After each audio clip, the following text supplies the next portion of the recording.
Hello, and welcome to Season 1, Episode 3 of Life of a Travel Writer. This week we have Kristin Newman, author of What I Was Doing While You Were Breeding. Let's dive in. So I am working on my debut travel memoir with a literary agent, and I am a avid reader, and I just love travel memoirs. And my literary agent had suggested starting a podcast, which I thought was a great idea, and I wanted to focus on female travel writers. And I was a big fan of What I Was Doing While You Were Breeding.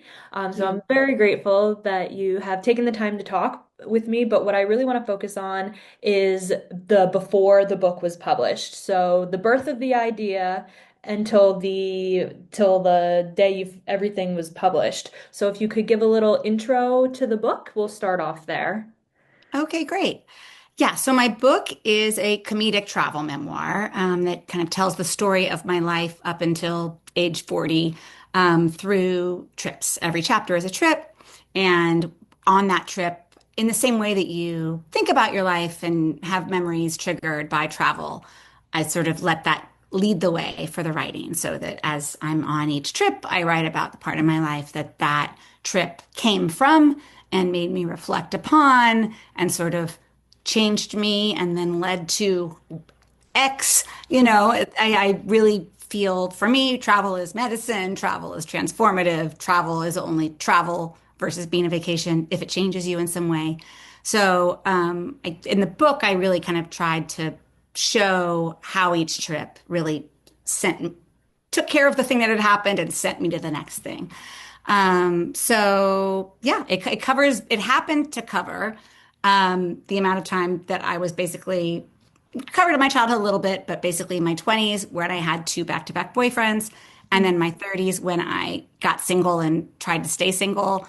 Despite my kind of like bizarre need for movie magic romance and love, which is a confusing dual desire, this desire to stay single and also like have these big romantic movie moments. And so there was also a lot of chasing of boys while also trying to stay single. And what I learned was romance in another country means you have to go home eventually. So you can kind of like have this wild abandon that I was wanting without the commitment and the forever that I was trying to avoid because I had never been single, never learned how to be alone, never learned how to travel alone, never learned how to be lonely. All those things that I feel like is important to learn how to tackle because it makes you empowered and brave for kind of whatever life brings you in terms of mates or not. So that is the period of time it covered.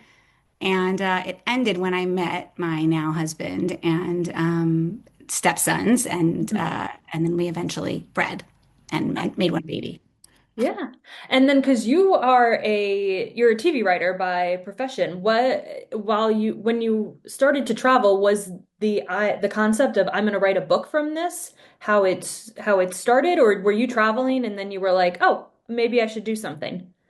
Yeah, no, I was always traveling just because that was the thing that kind of gave me life.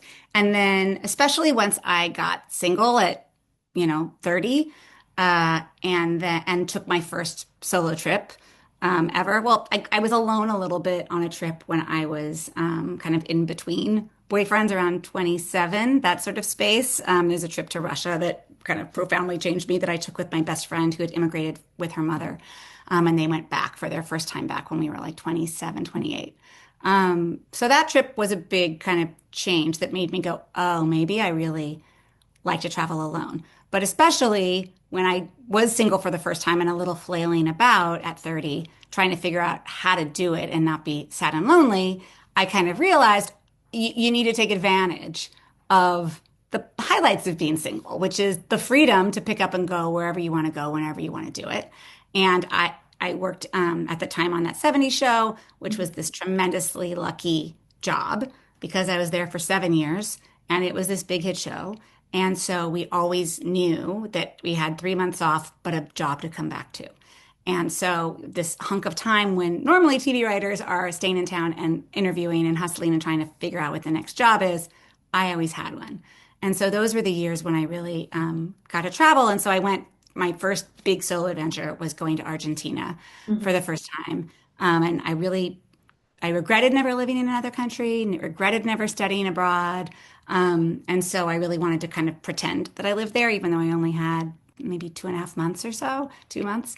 And so I got an apartment in Buenos Aires and got a cell phone locally and, took Spanish classes and took tango classes and met people who lived there and, got a boy I was dating and, kind of really tried to immerse. And it changed me so profoundly. And I loved it so much. And by the end of the trip, I realized that the thing that was the best part about the trip was the fact that I went by myself, and what it had done for me. And so then I got addicted. And so then every Yeah. February or March, when my hiatus was coming up, if I did have someone I was dating, I would unfortunately feel like I needed to break up with them so I didn't have to bring them with me on the next trip. So then this kind of like travel became identity. And that's when I became like the girl at the dinner party with the good travel stories that everybody always wanted to hear and single adventures while all my friends were married and having babies. And they were always like, write it down, write it down. But I didn't have like an angle on the writing yet. I felt like, what is it? It's just kind of travel brag to just like write about the great things I'm doing. As a comedian, as a comedy writer, I didn't want to write kind of just big, exclusively descriptive, beautiful travel writing with like reflection. I didn't want to write about romance and sex in a way that was like super like romance novelty. Like I just don't have that bone in me. The kind of emotionally resonant stuff for me always comes after a comedic moment and usually has a little comedic twist after it. That's the way I express sincere emotion, unfortunately, because that's my personality. Um, so it wasn't until it was over, like this time in my life was over, because I met my now husband. He had 2 kids. I'd never dated someone with 2 kids. That was scary for me. The month that I met those kids was the same month that my evil stepmother died, Mhm. leaving behind these 3 little half siblings who were 19, 17, and 11, with my Mhm. elderly alcoholic father. So I sort of got 5 kids in 1 month, sort of on my lap a little bit. And that's when I was like, oh, it's over. I see. Like, this is the end of this chapter. And so I sat down to write it then, like, start to just like write funny travel stories. Like, David Sedaris was the tone I was going for. I thought it was just going to be funny essays that I would publish, that I would use for writing samples. I'd written kind of humorous essays before that were autobiographical. But I sat down and it was like 60 pages, like 3 trips, 60 pages, like flowed out of me very quickly. I think in this, like, I wanted to scrapbook it way. Like it felt like it was over. And I suddenly had this, like, oh, get it down quick before Mhm. it's over. Make a memento. And it was coming time to need to get another TV job and you need a writing sample.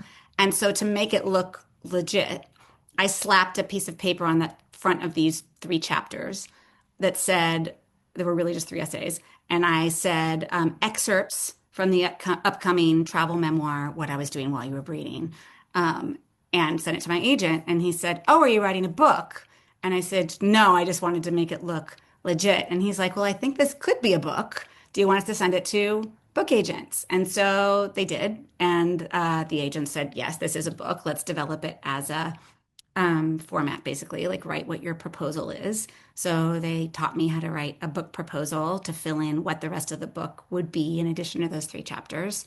And then we sent that out and had a bunch of publishing offers. And so then I went around and met everybody and just sort of excluded anybody who didn't like the title because they were afraid that people in Walmart wouldn't buy it. Mhm. And because I feel like if you don't get the title, then you definitely won't get my tone or me.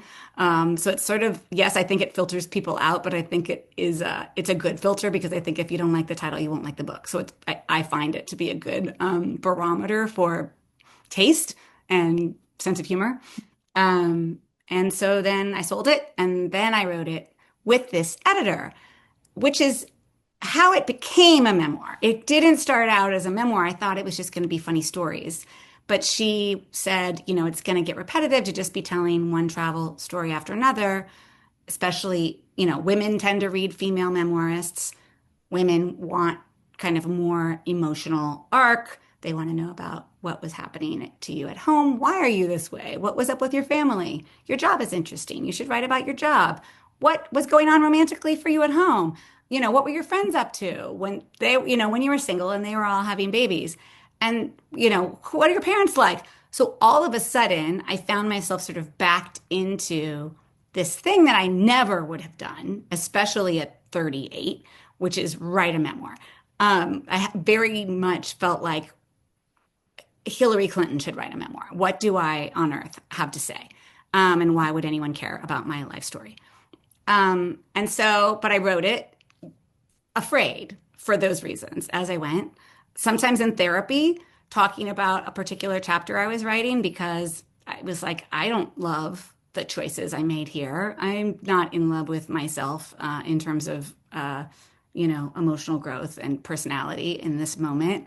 And when you're writing about a character, people need to root for them, even if they're flawed and making mistakes. If you're like, I hate this person, you put the book down.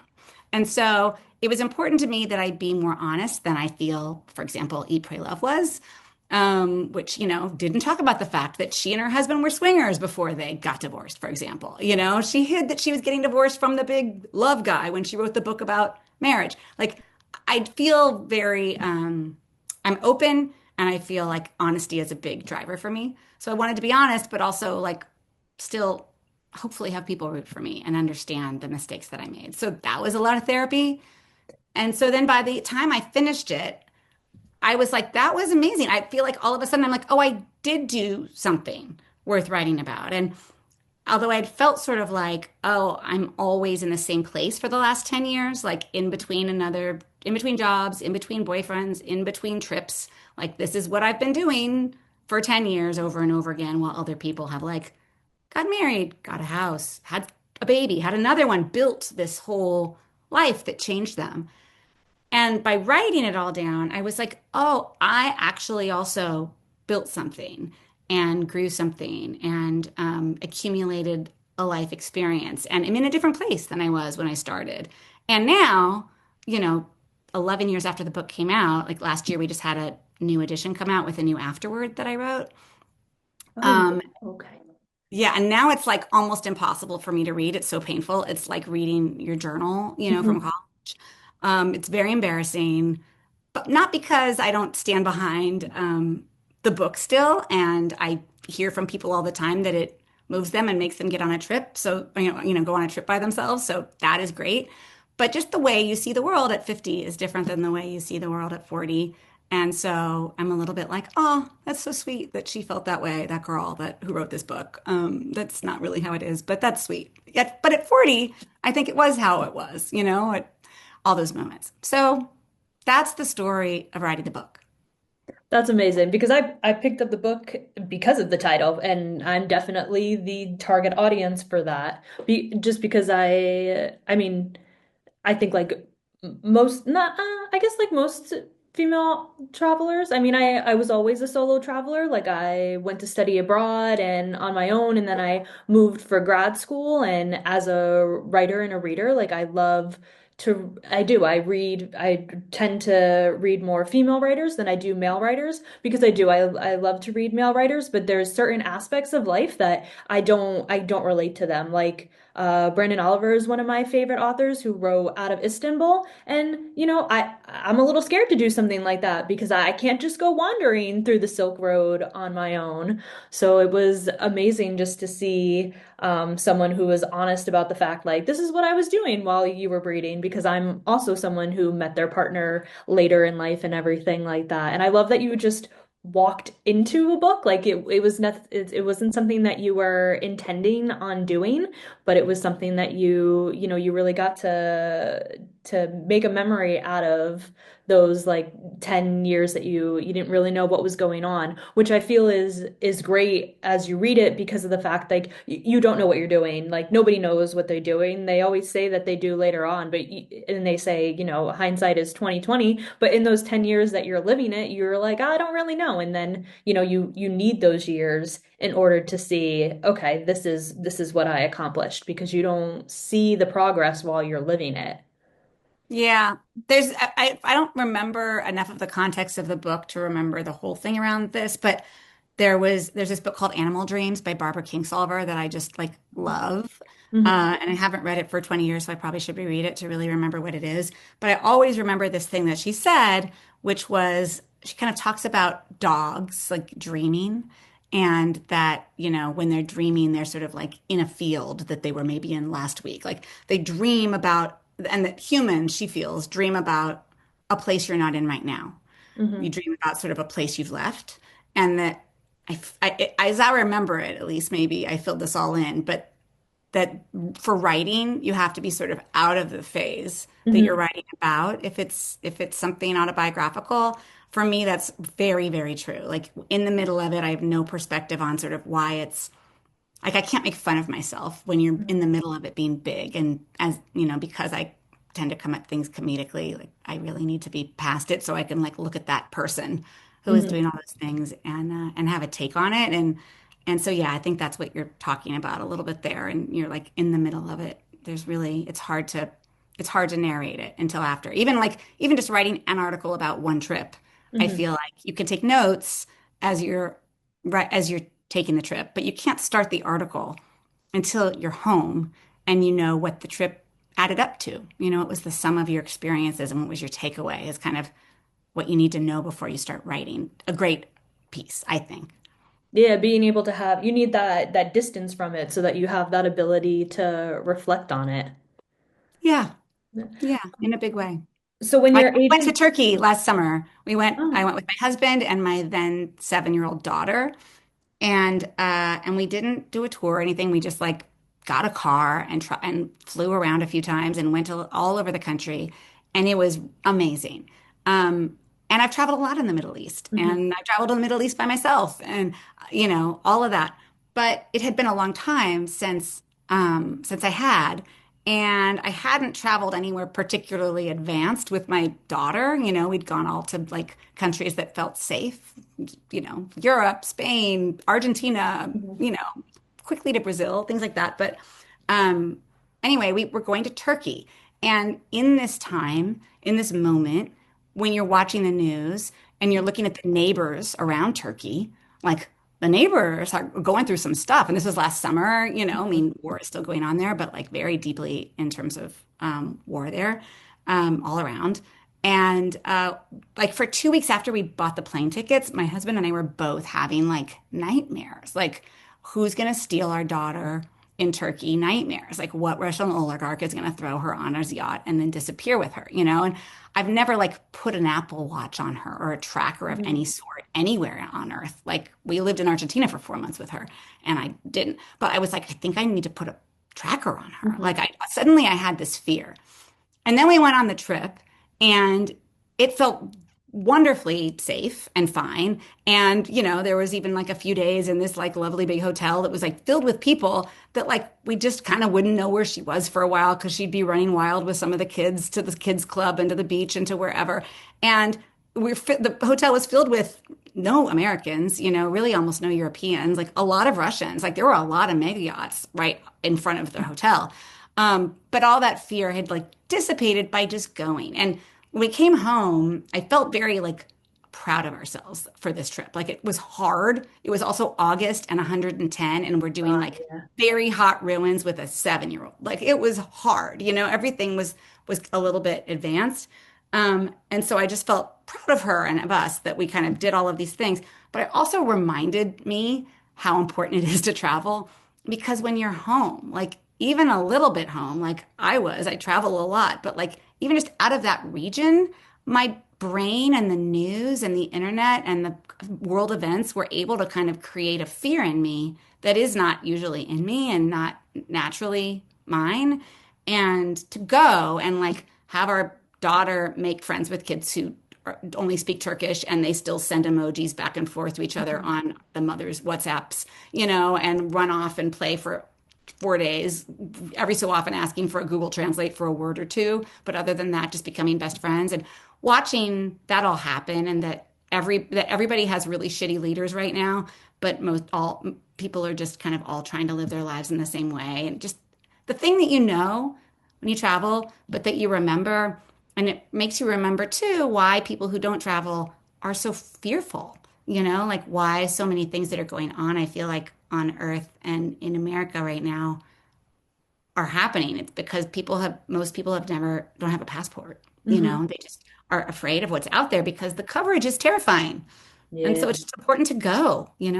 Yeah, because you only see the bad stuff. Because I get those messages all the time, even from people that are my age. Like I have a bunch of people that I went to high school with and friends and everything that don't have passports, and they're like, "Is it safe? Are you okay? Like, are you sure you should be going?" And I'm like, "Yeah, you only hear the bad stuff, like which is crazy to think about." And I try not to watch the news, and especially since we travel all the time and everything like that. And half the time I'm watching it in a foreign language anyway, so I don't even understand what they're saying, but you get the vibe from it. But yeah, it is a lot of fear-based, and especially when you're traveling by yourself, even and now with kids, yeah, that's a whole new level of fear because even when you're home, like they could go missing. Like you could turn your head for 2 seconds while you're at the park and then they're gone. So yeah, it brings a whole new level of fear to it. Absolutely. And I feel like, I live in Los Angeles. Like it's Hmm. definitely as dangerous here as anywhere on planet Earth. Hmm. But also this June, when the news coverage made it look like the city was on fire Hmm. so that our president could send National Guard and Marines in to quell the protest, quote unquote, when there's literally like Yeah. nothing happening here and everyone's going, oh my God, are you okay, are you okay, you can't. I'm like, there's nothing happening around us. I don't This is all, just don't believe what you're seeing. This is Hmm. all spin. And and the news in Turkey, watching that, they have a very different side of every story, than we Hmm. are hearing. And so of course everybody is divided. We're just getting fed different storylines. Yeah, which is crazy. Yeah. And so then when your agent sent it out, how long did it take before you picked up a literary agent picked it up? I mean, it was pretty, they just sent it to an agent that they often work with. Work with? Okay. I was lucky to be a working writer with a, big agent. And Hmm. so they sent it to this one particular book agent who represents a lot of comedic writers, and they liked it and I liked them. And so they helped me. And then when we sent it out, I was lucky to get a few offers and get to have a little bit of a bidding situation and go meet with people and get to choose. It was a super lucky thing. Oh, nice. Okay, so you ended up going on auction and you had them fight it out for you. Yeah. Okay, nice. Yeah. And I got to have it was one of my most like Mary Tyler Moore feeling days ever where I got to fly to New York and there Oh, was like a nice. Okay. blitz day where we like took a cab around town, to like five or six different publishers in one day. And I Oh, wow. sat Okay. and they pitched me and I was like, this is fantastic. And then how did you know what was the moment you were like, okay, this is the editor that I want to work with?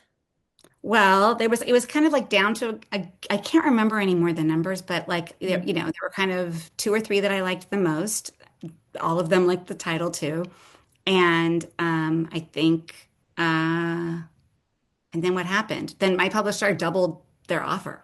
Oh, okay. Like they were twice as much as everybody else's offer. And you were like, oh, that's it. That's the one. That seems like we're creatively on the same page. Yeah, perfect. And then, so when you went through the process of editing the book with the editor, how far along were you? Because you said you had like the first three essays, three chapters. How Mhm. long did it take you guys in terms of you finishing it, and like how long was the editing process?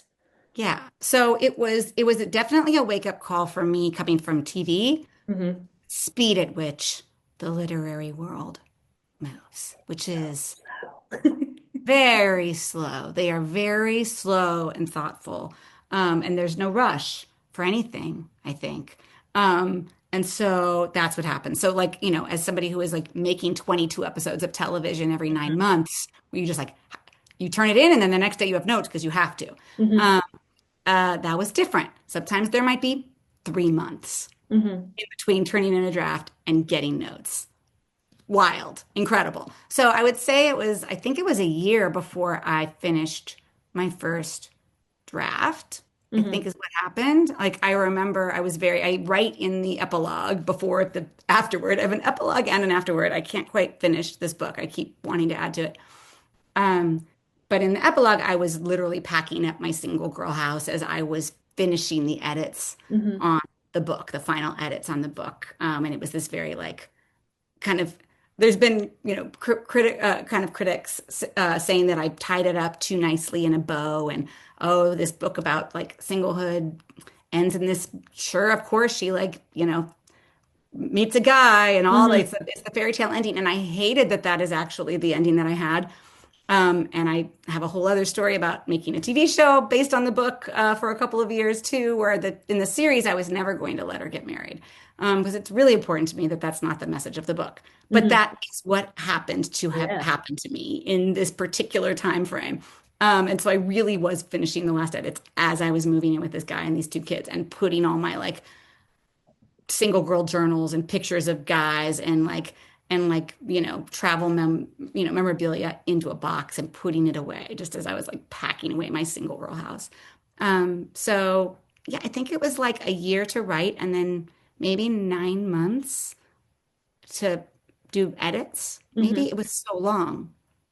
Yeah. And I mean, well, honestly, there's only two ways that it ends. You either spend more time alone or you end up finding somebody. So it does make sense that you either did one or the other. And while you were finishing the book, you happened to meet somebody. Yeah, and I started Yeah. writing it because I had met somebody and the kids, Yeah. like that was the impetus for actually writing it. And so, yeah, I couldn't start writing it until it was over. Hmm. Uh, and so that was the ending. There it was. Yeah. And then so it took about a year and 9 months in total from when you picked up the literary agent to when you got it published? That's my guess. Yeah. Okay. It's been 12 years now, so I Yeah. think I'm a little bit hazy, but that's about what I feel. Because I was starting, yeah, I would say, yeah, I would say that that's about right. Maybe even a little bit less. Maybe from when I shopped, maybe I'm totally wrong. Maybe from when I actually shopped it to when we were done, maybe it was a year total. Okay. And then I so how think. did you find the process of writing in general? Like, because you do come from television. So was there a big difference for you writing from television to writing from now she wants to make it a memoir? Yeah, it was a pure joy. I mean, very Okay. hard emotionally to dig it all up and organize what to put in and what to leave out. There was a lot more personal memoir in it than I kind of wanted often. I Mhm. often wanted to talk much more about the places and the experiences, but it just kind of kept morphing. As it morphed into a memoir, the editor was just sort of like, I don't need all this about this location. I don't need all that, like, Yeah. what's the point of the chapter, which was each trip was a chapter. So, like, what's the point of the trip emotionally for you? And then tell the travel details and the people that you met that kind of bring that journey along. And so, again, also like, you get to read all of the commenters. And some commenters, I would say it's a kind of a 5 and a 1 star book. And maybe I might be a 5 and a 1 star person. Like you either are really and are really think I'm trash. And I think it's the same for the book. And so some people were like, this is not a travel memoir. She like talks about boys. And some people loved that it was, a memoir that they could relate to, my life story or whatever, and that the travel was fun. But yeah, it's not a traditional travel memoir that like you should read when you're going to go travel somewhere because it will tell you where to go. Mhm. When I was in Argentina, I would run into women all the time in Patagonia with my book, Mhm. dog-eared, traveling by themselves and like recreating my trip. Like that had happened. That happened a lot, and that was amazing when I was back a couple years ago. So some people use it that way, but I would laugh. Like I think one week Amazon told me that my book was like the number one book for Finnish travel guides, and I'm like, I literally I didn't even go to Finland. I did sleep with the Finnish guy in the Dominican Republic, and Yeah. somehow the algorithm picked that up and then put me. I'm like, it made me laugh a lot to think about somebody traveling to Finland and so buying my book and then just Yeah, only. I did see that. I remember seeing that in the intro or like the before I like when I look at the reviews before I read it and then I read it and I was like, no, there was a Finnish guy in it, but there was no Finland in There it. was no Finland. It's so funny. Yeah, so that happens. I forget what your question was and if I answered it or not. I also forgot what my question. But no, I did. I because I asked how was the transfer from writing about TV to writing about memoir? Because Oh, that's a huge jump in craft. Like, yes, writing is writing, but when you're those are two different audiences that you're writing for. So, but then to hear that your intention was never to write a memoir is a very interesting thing because some people kind of do. They just walk into an experience and writing a memoir. And also, too, I think that it's a travel memoir, but it's not going to be for everybody because there is no book that is for everybody because I don't think that is a thing, and which is one of the reasons that I love the title because I knew it was going to be funny. I knew travel was going to be involved, but I knew it was going to be a funny book. And that was the reason that I was like, oh, this is brilliant. Of course I'm going to read this because it has travel involved, but like the title just got me immediately. well, So awesome. yeah, which I think is amazing. What came from my friend Paige, when I told her that I had written these things and how I was feeling about like, oh wow, I actually, did do something with my life in the last 10 years, even though I didn't get married and have babies. She was like, you should call the book What I Was Doing While You Were Having Stupid Babies. And so Yeah. the current title is actually much less judgy than Yes. that. But it was Yeah. a joy to write it. And I always tell 100% of people to write their memoirs, even if they don't show a single other person, because Hmm. it will make you feel actually like you have learned and seen and done a lot in your life. Like no matter what your life is, like do have a lot of accumulated wisdom just by being on the planet, and it gives you kind of this perspective on your life that's very calming, I think.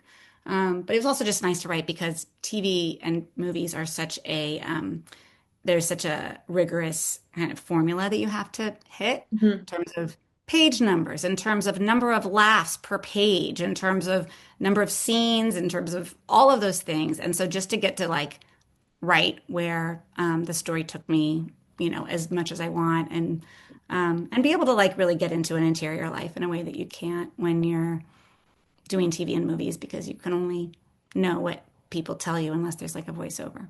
Yeah.